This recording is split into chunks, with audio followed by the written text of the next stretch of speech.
All right, so today we're on our next lesson here with our customary units, and we're going to be talking about capacity. So capacity is what's on the inside of something. So if you think about a cup or a measuring cup, a gallon of milk, it's what can be filled and what can be kept on the inside of that item. So with our customary units, these are the things that we talk about here more than likely in the United States. So the measurements that we use for capacity, you're going to hear things like fluid ounces, cups, pints, quarts, and gallons. So going from left to right, we're going from our smallest unit, which is fluid ounces, to our largest unit, which is a gallon. So a lot of times a gallon, you think of a big thing of milk that you get at the store, that's 1 gallon. And then we normally talk about cups, like how many cups of water that you drink during the day. So a normal glass might be 1 cup. It might just be 8 fluid ounces of water. If you look on the sides of your hydro flasks, it might tell you that you can drink, or it can fill at least 32 fluid ounces of water. So you could actually figure out how many cups you're drinking a day inside your hydro flask. So since we're talking about the capacity now, we're going to be looking at how can we take something from one size and put it into another. So a lot of times we have our gallons of milk, and over time we fill cups up with the milk, and then we run out of milk and we have to get some more milk. So if you're looking at your gallon of milk, you could think, how many times do I fill up my cup with this gallon of milk before I have to get a new one? So if you have a glass that can fill 8 fluid ounces, you could actually figure out how many times you're filling that up. It's a good way to ration out an amount. So if you made Kool-Aid for everybody and you wanted to make sure that you could fill up maybe 8 glasses full, how much is everybody getting? So these are different ways that you can figure those numbers out.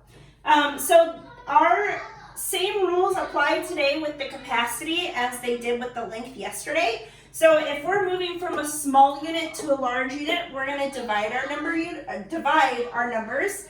And if we're moving from a larger unit to a small unit, we're going to multiply the numbers. So we're going to start with 1 where we're going to move from a small unit to a large unit. We're going to move from fluid ounces to cups.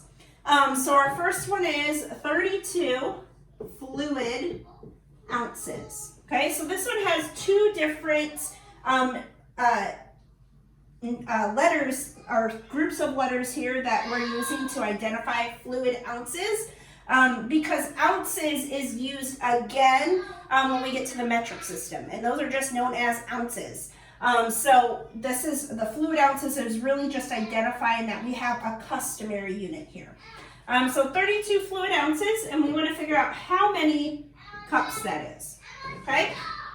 So again, you're going to have to use your chart, that note page, to kind of help identify how much of each can go into it, because these are not perfect numbers. They're not going to be the same all the way across. Like we have 8 fluid ounces for every cup, but every 2 cups makes a pint, and every 2 pints makes a quart, and every 4 quarts makes a gallon. So you do have to use that guide and look at it and identify how much do I have in each of them, so you know exactly what to multiply with and what to divide with. So our first one here, we have fluid ounces to cups. So we know that 8 fluid ounces are in 1 cup, so we're going to divide 32 with 8.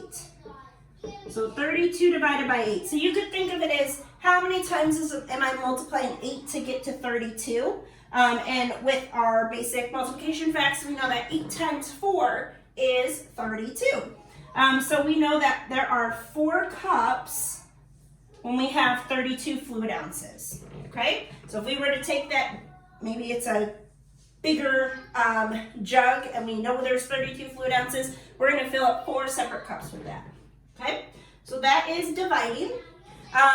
The next one that we're going to look at is going the other way. So we're going from a larger unit now to a smaller unit, and we're going to multiply. All right, so again, you guys can pause anytime if you're wanting to kind of do this with me. You want to take time to see if you can figure it out as well. So we're looking at 5 pints now. And we want to see how many cups that is, okay? So we're moving this direction now. So we're going from pints to cups. We know we have 5 pints, and for every 1 pint, that is 2 cups. So we're going to take the number 2 that we have here in the cups, and we're going to multiply it by the amount of pints that we have. So we're really looking at 5 times 2, which is another basic multiplication fact. So 5 times 2 is 10.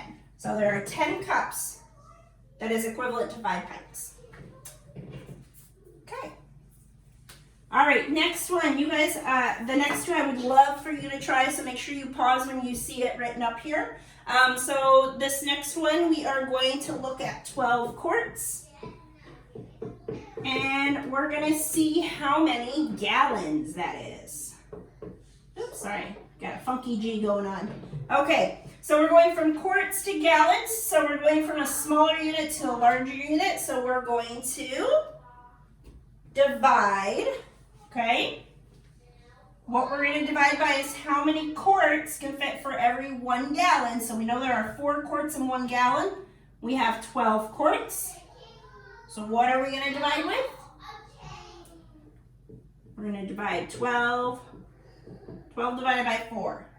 Or I can think of it as how many times can I multiply 4 to get to 12? That's 3. So hopefully you got 3 gallons. So 12 quarts makes 3 gallons. All right. Last one we're going to do now. We're going to add, or not add, but we're going to use decimals now with this one. So don't be afraid of the decimals if you come across any that do have decimals, because you already know how to multiply and divide with those decimals. Okay? So let's say we have 2.5 or 2.5 cups, and you want to figure out how many fluid ounces that is. Okay? So the first question you got to ask yourself, are you going from small to large, or are you going large to small? So in this case, hopefully you've seen that we're going from a larger one to a smaller one. So if we're going large to small, we're going to multiply. Okay? What are we going to multiply with? Well, for every 1 cup, there are 8 fluid ounces. So I'm going to use the number 8 to multiply with. So you should set up your problem as 2.5 times 8. So this would be a great part to pause and see if you can complete. Don't forget about that decimal place. All right, so when you're multiplying this, you're going to look at it and you're going to see that there's 8 times 5, which is 40. So we have our 0 there, and we're going to regroup our 4. Then we're going to go across. So we have 8 times 2, which is 16, plus the 4 that we regrouped, which is 20. But my answer is not 200, right? Because we have this decimal place right here. So we are looking at how many place values to the right is that decimal place. It's just 1 over. So I'm just going to look at my numbers that I have here, and I'm going to go 1 in, and that's where my decimal place is going to go. So 20. So yeah, you can either write 2.0 fluid ounces, or you could just say there are 20 fluid ounces, because that 0.0 just means there's nothing there, and it's a placeholder. All right. So go ahead and get to work on what you have. Let me know if you have any questions. And we'll see you tomorrow when we do customary units of weight, and we'll have our Zoom review. All right, have a good day.